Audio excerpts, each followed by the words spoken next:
Welcome to Echoes of the Past. Today we are sitting here in Norway, in the beautiful Åsenfjord, and I'm talking to Ingrid Galadriel, one of my oldest friends, and also someone that witnessed the prehistory of Heilung. This is your host, Kai Uwe Faust.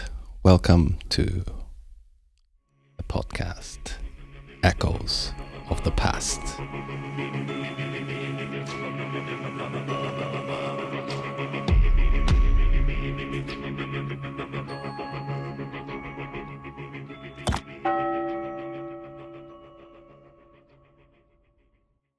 So, Ingrid, let us start.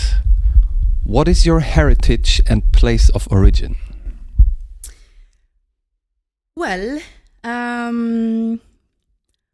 half of my family came crawling down from the north of Norway. So if this is Winterfell, there's a wall north of me. And they came from beyond that wall, basically surviving on fish and moss, I guess. Fighters that also lived in this extremely cyclic sun we have, right, with the long winters and the short summers.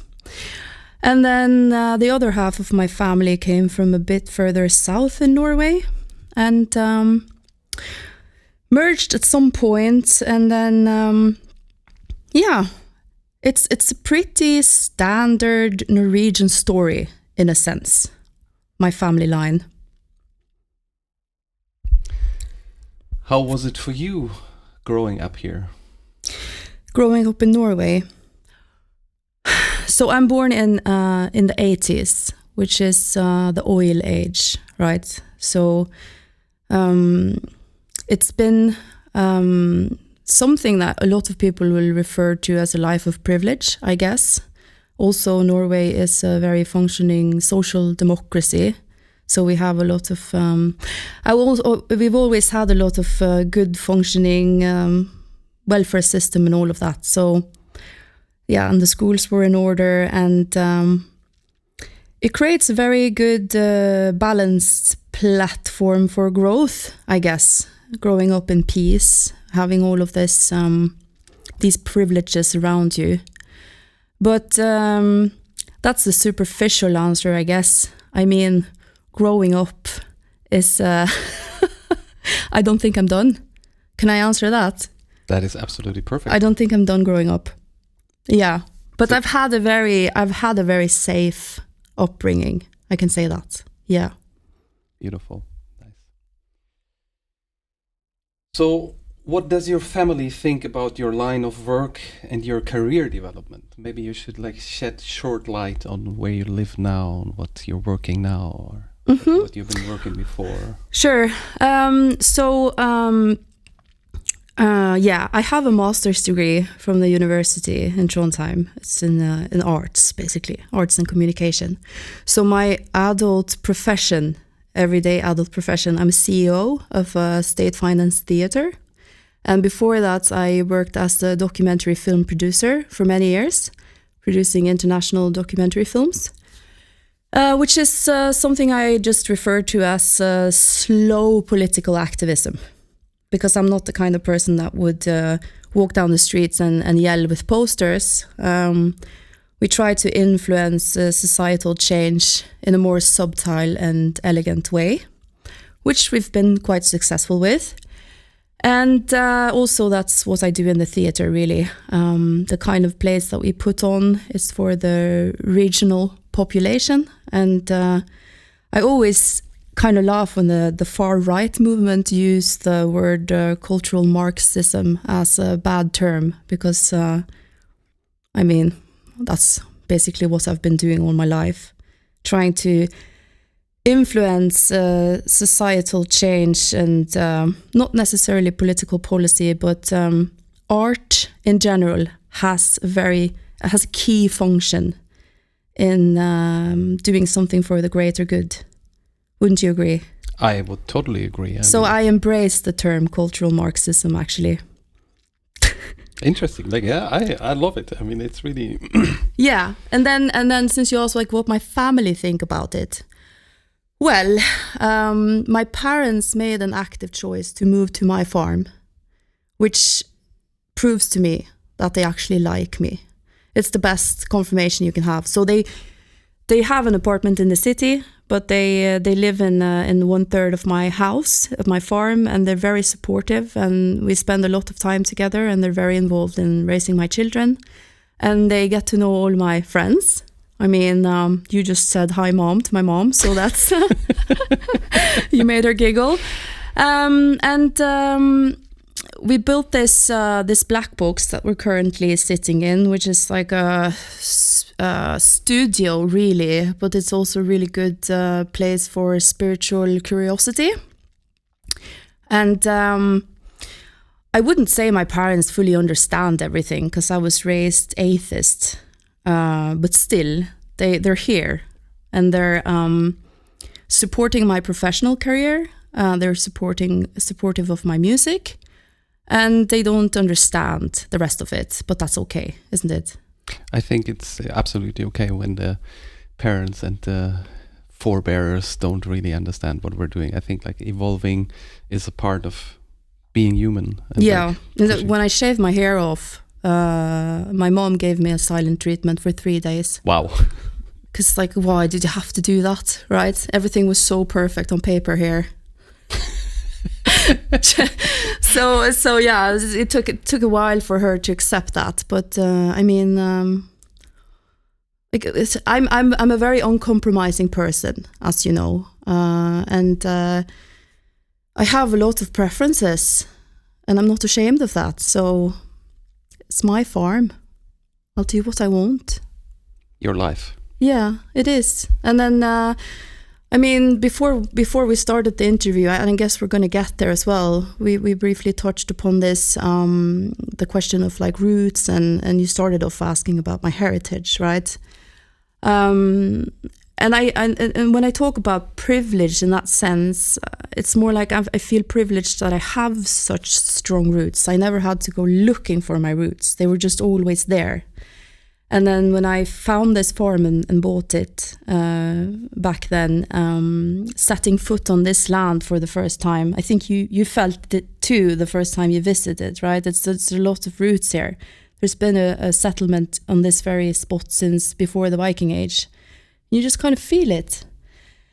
But I know there's a lot of people in the world who are looking for roots, and there's a lot of pain connected to not having roots. So that's mainly why I use the word privilege. Do you understand that? Yeah. I agree. Like it's a privilege to know where you're coming from and know your roots. Mm-hmm. But let's dive right in. You mentioned pain already. Mm-hmm. What was a particularly hard and challenging moment or time in your life? Oh, yeah. So I actually explained this in detail yesterday to some of my friends, because I grew up in a community that, like, by word of mouth, it was just called the Red Square. So it was 6 houses in a circle, and we had like a garden in the middle and a pavilion and a playground for the kids. And so it wasn't like this 70s hippie community, none of this free love or spirituality or stuff like that, but it was a community thought behind it, socialistic community thought. And it took me a while to realize that that's different.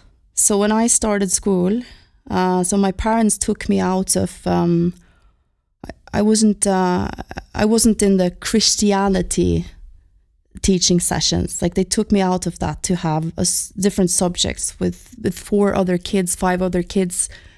That was basically life view in general. So I learned about all the world religions, and I learned about what's dogma, how does dogma influence how we think and feel, how does it influence geopolitics, right? Religion, dogma. And there's a lot of social norms that I didn't learn at home that kind of crashed when I met society. So I've never been rude or mean to people, but I've always been a bit weird. Like I've always just, I don't know, like spontaneously breaking out into song and dance. Or saying whatever I'm thinking about, which is usually positive things, right? But still, I'm a transparent person with no filter, and that makes you also very vulnerable when you meet society.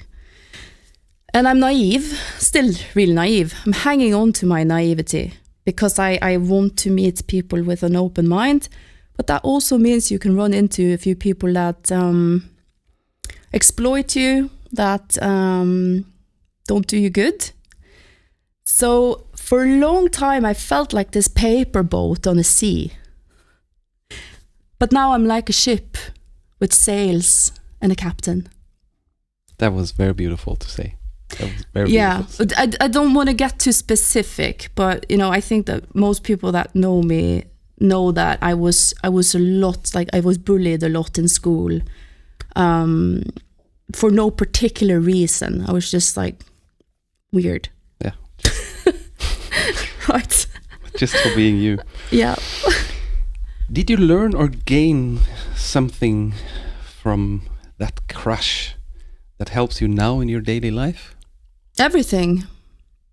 Yeah, everything. Like my past is a bloody fucking mess, to be honest. But I mean, it's the price you pay to be the person you are today, and I'm proud of everything, and I don't regret anything at all. Yeah. You can't, because then it's just well, yeah.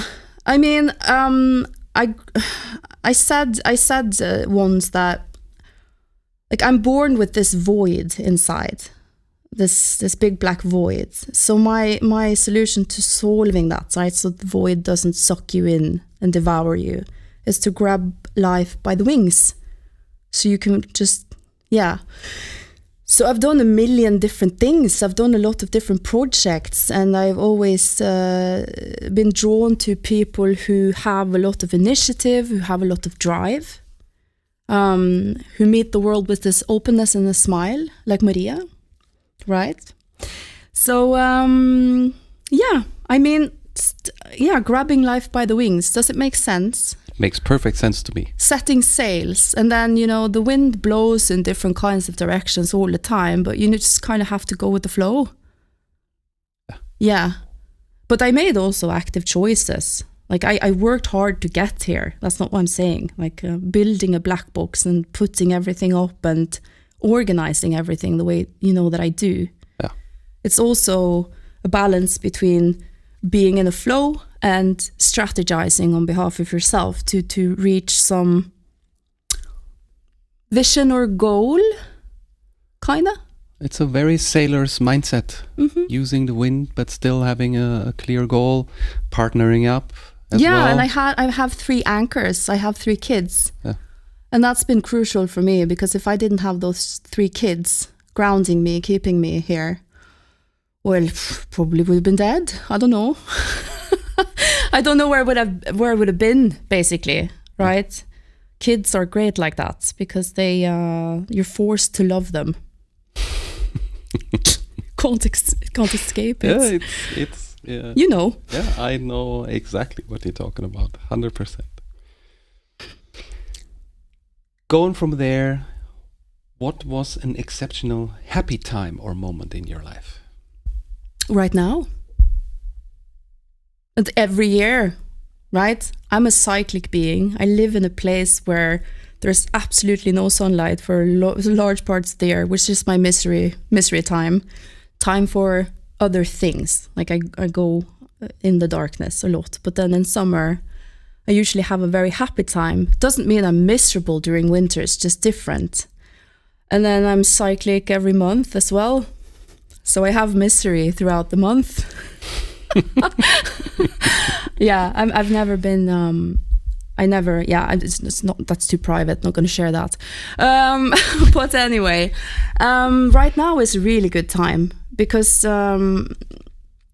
this place is like my Beol, right? It's a balanced place that allows a lot of growth, and I've surrounded myself with a lot of good people that wishes me well, and I want to do them well. and really nice things is happening with music. And it's just a good time. But I also had a really good time when so I built this Viking group, which I know we're getting at that in this conversation. But when I was building that Viking group and that festival and leading those people, that was also really, really good time. Like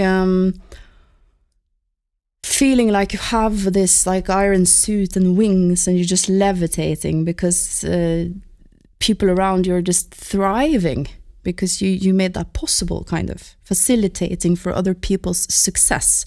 It's basically been my profession all along as a producer. You meet directors that have a great idea. You meet fellow musicians that have great ideas, and you help them make their dream come true. That's my job. That's my job at the theatre as well. Even here, I mean, you're coming here to host a workshop every year. My job is to make that possible and to give all the people that come a good time. That's my job. Yeah, holding Right? space. Holding space.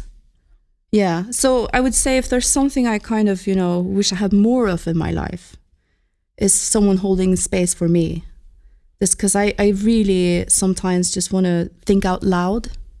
So, yeah, which is why I send a lot of long random voice messages to some of my closest friends, just like blah, blah, blah.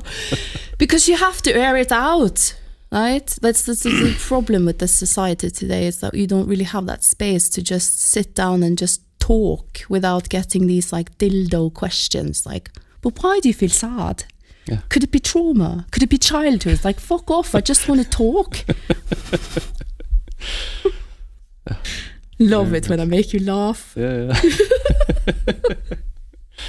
Yeah, it's very true. It's a lot of depth in talks these days where it doesn't belong, and a lot of shallowness where there should be depth. Probably. Yeah. Well, I isolate a lot, really. I mean, I don't really see a lot of people. People have to come here if they want to hang out. Yeah, it's a bit off the beaten track.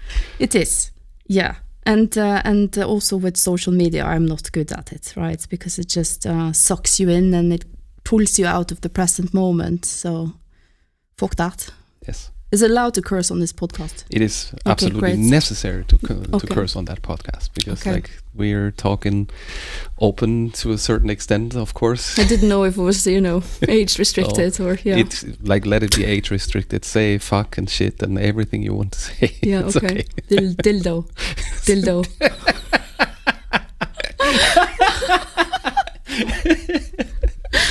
It's perfectly fine. Yeah. Yes. That brings me back to like all the way where we initially met. I mean, we met in a very special environment in Viking reenactment or Viking age reenactment. Was it Gudvangen? No, as far as I remember, it was in Viking. Can you tell the story of the first time you met me? Because I only remember a silly hat. It's too private. But I do remember the silly hat. Yes, that was my speciality back then. Yeah, you had that silly hat that you would put on people's heads to see how they reacted. Exactly. And I had the right reaction, I assume. Yes. Very much. Yeah. But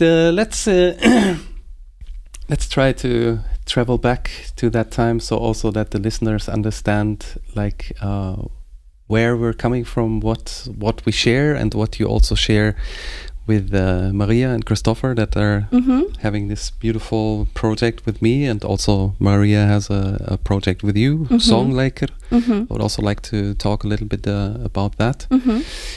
And you also performed with Heilung at some point. I would also like talk about that a little bit, so we get all the corners. Do you want me to start at the beginning then? Let's start at the beginning. Let's start at Scandinavian Viking reenactment, because that is fundamentally different to the German Mittelalter scene, and that is also fundamentally different to like the Renaissance fairs in America. Yeah. So let's just look at that a little bit. Like, how do Norwegian reenactors look? How does their kit look? And like the reenactors you were working together with, is that like more fun and just playing around, or is that experimental archaeology? Is that like really looking into things, or is that like a superficial like weekend warrior thing? How do you see it? It's everything of that, because you can have different motivations to join reenactment. There's like the motivation to be this testosterone-driven warrior, right?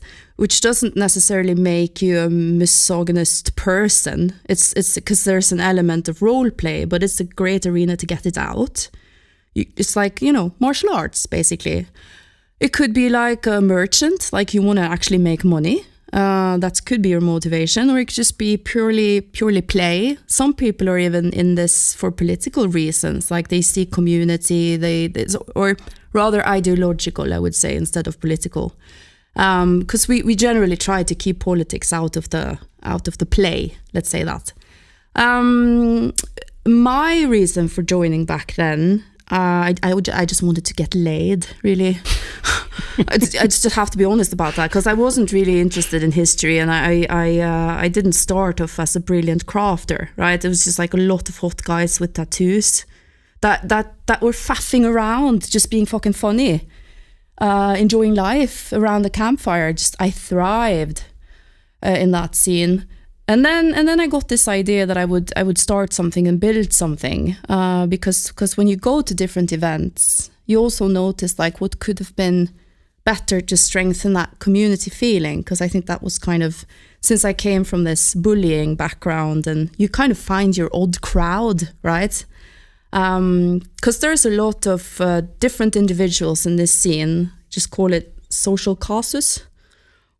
Yeah. And that's what we like, right? And then the world is so big and chaotic, and so many choices, and you can be whatever you want. But within this smaller scene, let's say with 1,000 people or 100 people, it's easier to find some kind of role and function. So you specialize in making shoes, and then you get some respect for that and acknowledgement for that. And then it doesn't really matter if you're not really socially adaptable in the normal world, let's say. It's like an autonomous zone where people can thrive in a different way. So, million different motivations to join. My motivation grew with history, music, crafting, which is where Maria and Christopher comes into the picture. Because we met when I was about 18 or 19. Maria is 2 or 3 years older than me. And we'd slept with the same guy, so I just call us belly sisters, right? So we immediately understood that we're belly sisters, which makes things special from the moment, because you can talk about how bad that guy was in bed, basically. So that's how we bonded originally. Then we started singing together, and that was amazing. And that was just like a click from the very first moment. And Christopher was also there, playing strings, and yeah, I guess this the honesty of that, just hanging out in that presence, just being vulnerable as well. I was 18, right? I wrote some tunes and songs that I didn't know they deserved to see the light of day. And Christopher was just basically the first person in that scene that said like, but this is really good. We should do something with this. I tried to gift him all my songs, because I wasn't ready to claim my space. But he insisted. And then years go by, and we sing together in different events, and then we decided to go and record all of it. That was in 2016, I think. And we had absolutely no ambitions for it. We just recorded it, and he's brilliant, as you know. So he produced it and made it like a really solid package. And we did a release and digital release and all of that. And it just grew organically. We didn't do any promotion, nothing.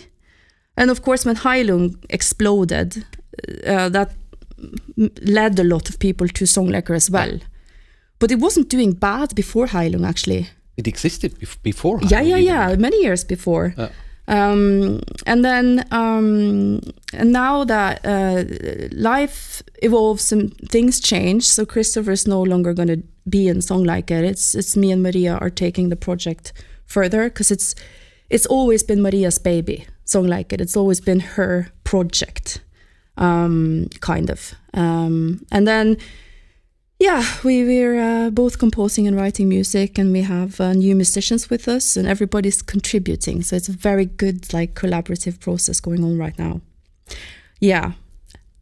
But I remember the first time I heard Heilung, though. Do you want to hear about it? Tell me. Mm-hmm.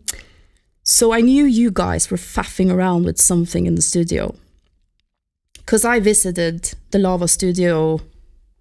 We had these birthday parties together and stuff like that. I remember parts of it. Because we're all born in October, which is a really fucking good... It's funny, right? All four of us, we're all born in October. So we used to have these parties together, just to give this some context. And I think it was one of those occasions, or maybe it was a New Year's party, because it was about a year before you had the first live show in the Castle Fest. And the way I was introduced to it was like, Kai had some German poetry he wanted to recite, and then this happened. And Christopher put on, it was Krigsskaller, I think, because that was like the first one that was really produced. And it made me feel very uncomfortable. I didn't like it at all. So I'm not going to use the word hate, because it's a very strong word, but I just didn't like it, to be honest. I think I even told him, like, what the fuck are you doing? Like, this is never gonna, like, what? Right? You think it's some kind of fringe thing that someone's been playing around with when they've smoked a bit too much weed. Well, we did smoke a little bit of weed at that time, yeah. But then, like, at the same time, right, I had a kind of a journey through the song, because then you're doing your thing, and then Maria's voice comes in, and it's just this like release in a sense. And I heard the song through, and then, you know, if you get strong emotions by listening to or watching or observing art in any way, you know it did something, because it left an impression, even though it was something I at the moment perceived as not positive, right? Mm-hmm. And then the rest of the album comes, and I loved it, because you can see the wholeness of it. And then you guys also started explaining more of your intention behind it, right? And when we were in Holland for that gig, oh yeah, when we were walking around the forest looking for sticks, do you remember that? Yes. Yeah. Am I allowed to tell what you said? Because that's really funny. Because this was also like you have also grown, you have also evolved, right? And spirituality has grown on you, which is natural, and also especially when you temple with these things, because it's quite powerful and massive. But I remember we were walking around looking for sticks, because you're doing this. I call it a poetry recital, but it's probably something else. But you're on the edge of the scene, and you're doing that thing. What song is it again? It's the Fylgja song, the rune reading. Yeah. And then you said something like, when I'm done, I'm going to throw it to the audience, and some idiot is probably going to think it's a magical stick. And I laughed my ass off. Because you're clearly treating it as props, right? In the beginning you were, but now you're not. Now you're a bit more respectful about it, but you were kind of. It was fun. It still is today. There's always, when we perform Fylgja, there's always at least one stick that goes in the audience, and there's like a part of the sticks I would never throw out. Because you put them in your bum. Because I put them in my bum, also in other people's bum. Don't smell those sticks. Don't smell them. No, I'm kidding. But anyway, yeah, you make the sticks magical in your own special way. Yes, some of them are very special. So like one of them is, for example, a piece of wood from the Faroe Islands. Yeah. A treeless island. But this grew on you, right? That's the thing. That's what I'm trying to get at. Like, because when we start doing these things that we kind of don't understand it yet, what we're actually dealing with in a sense, and then it grows so powerful. And it's back to roots. I mean, come on, Heilung has helped so many people find a sense of belonging and roots. I would say Heilung grows roots out of nothing.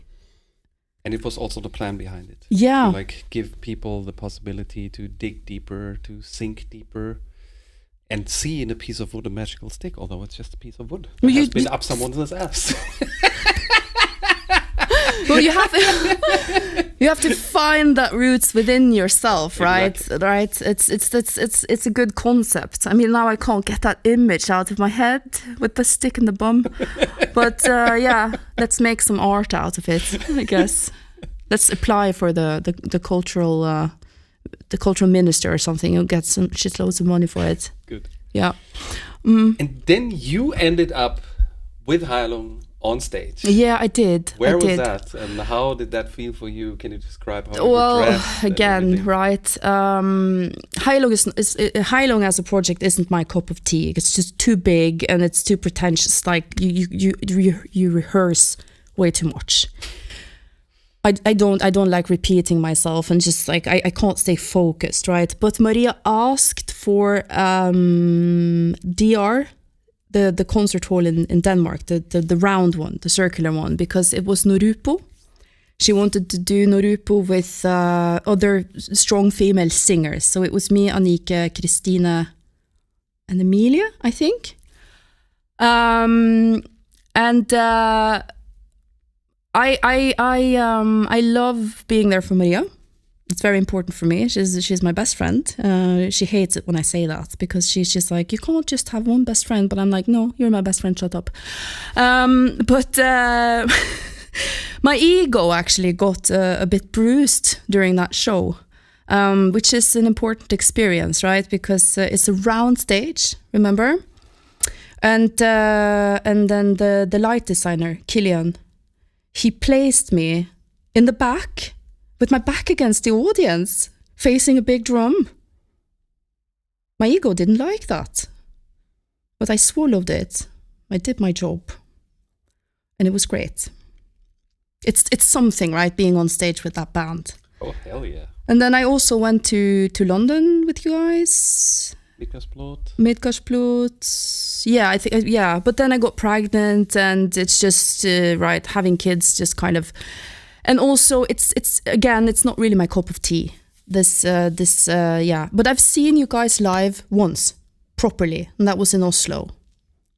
Just now. That's the first time I've seen Heilung, an entire show. And a lot of things happened since then. Like it's really changed and evolved. Like the with the warriors and with Bella, with the. So it's cool. I get why you call it a performance for the gods, like a theater performance for the gods. It's very tableau. It's cool.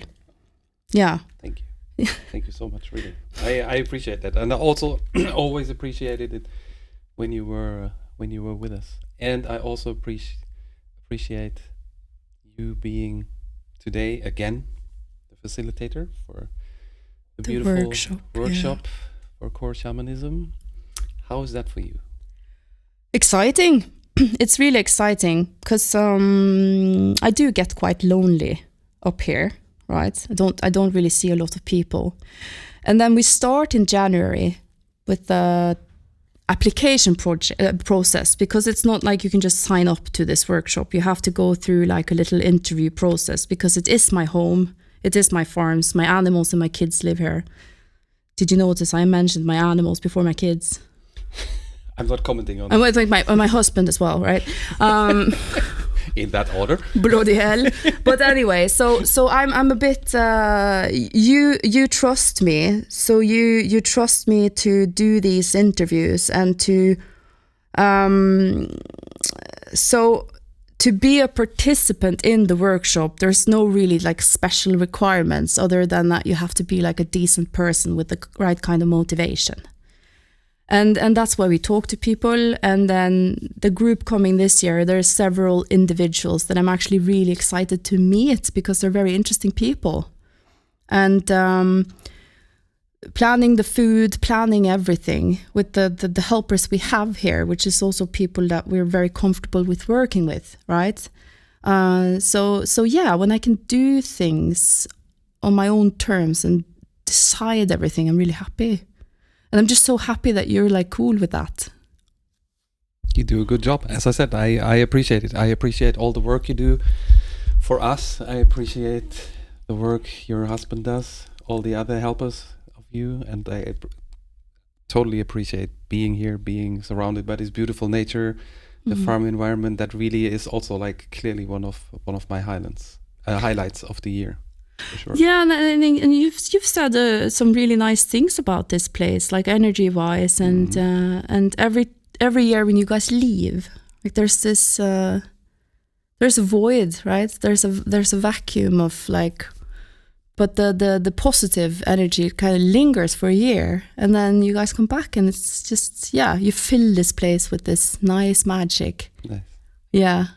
And I can also see that the farm keeps evolving and is getting nicer and nicer, and it's a good confirmation for me that we're doing something good here in a way. Yeah, it's not financially though, I have to mention that. We are open for donations. No, we're not. We would never take donations. Like, are you doing that in this podcast? Like, buy me a cup of coffee, Patreon stuff? No. I mean, like, of course, like if people really want to throw some stuff in my directions, I would accept that. You would open your bum. I would open my bum, yes. But generally, it's not about profit, right? It's much more about content. It's about love. Yeah, it is about love, and I've been the last couple of 2 years working on that, opening my heart more, right? Because just dealing with those, like, let's say scars, the stuff like keeping this naive child alive that just like gives everybody a chance regardless. And then when you do that, there's also bad stuff that's going to sneak in, but then when you have good people around you that can recognize the bad stuff and help you out, right? Help you to get over it, help you to heal it, help you to integrate it. Yeah, like you're helping out now with Songleikr, you are, right? I didn't know, you told me today that you're doing the design for us. With happiness. Yeah. So you're working on the cover art now, and we're going to look into merch. We'll see what future brings. Yeah, it's really cool. Thank you for that. I mean, you're an amazing artist, so thank you. It really helps, right? Thank you so much. Good. We are coming to the end of this episode. You're keeping it short. I'm keeping it short. You're so professional. Oh, really? There's because more. I will leave you alone now with a microphone. Oh my God. And you can tell the people out there whatever you want to say, whatever you were thinking about, whatever suggestions you have, whatever you want to share. Oh my God. Are you sure you want that? Yes, I want that. Totally. So this is your host, Kai Uwe Faust, checking out. If you're still awake, I wish you a beautiful day. If you're sleeping already, I wish you nice dreams. And this is Ingrid Galadriel having the last word. Goodbye. You fox. You didn't tell me that. That wasn't part of the premise. Okay, I'm going to tell... I was actually thinking about pain. Because it's a very big part of my life. Pain is my teacher.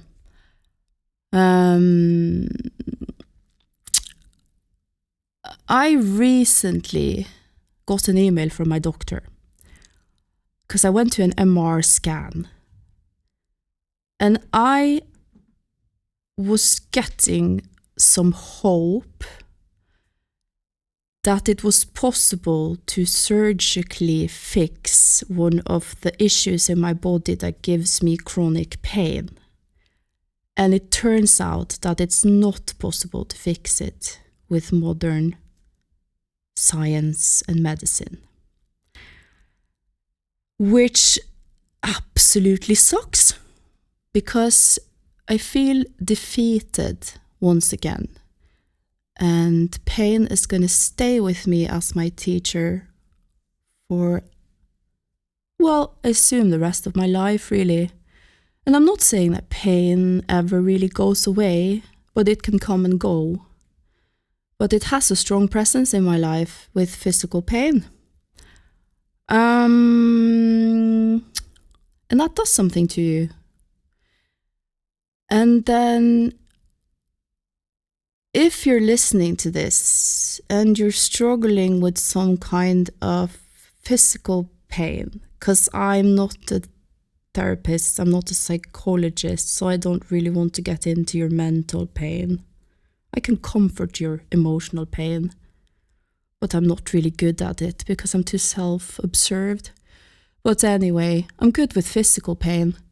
If you have some physical pain that you struggle to deal with, I have a tip. And that is to go into a dark room. So the reason for the darkness is really just to have no stimuli. It shouldn't really smell anything either, this room. So like incense and stuff like that. I mean, just don't do it. And then don't put on music. Don't bring your phone. Just stay alone in this dark room for a while. For as long as you can, really. Don't have any immediate plans after, because that's just going to stress you out. And just see what happens, because I've done that a lot. Probably a bit too much. Now I'm just sounding crazy. It's just like, I don't really care. And then it's very interesting if you meet your pain like that. Because it's going to tell you a lot of interesting things, the pain. And then it speaks a chaotic language these days because there's so many new pains. And it doesn't really get a lot of chances to speak this pain because of all this stimuli and distractions and keeping the mind busy, staying in your head 24 hours a day. And yeah, it doesn't count like the half an hour you spend in your bedroom before you go to sleep, because then you're on a different mission, right? So you're going to go into the room with this mission to talk to your pain. If it stabs you like a knife, go see a doctor. If you start feeling like you're losing it in your head, don't blame me. Go see a psychiatrist. But give it a shot. I mean, give it a try. Silence, darkness, sense deprivation, pain. It's nice. Yeah, I think that was probably what I was thinking about. Is there anything more I'm thinking about?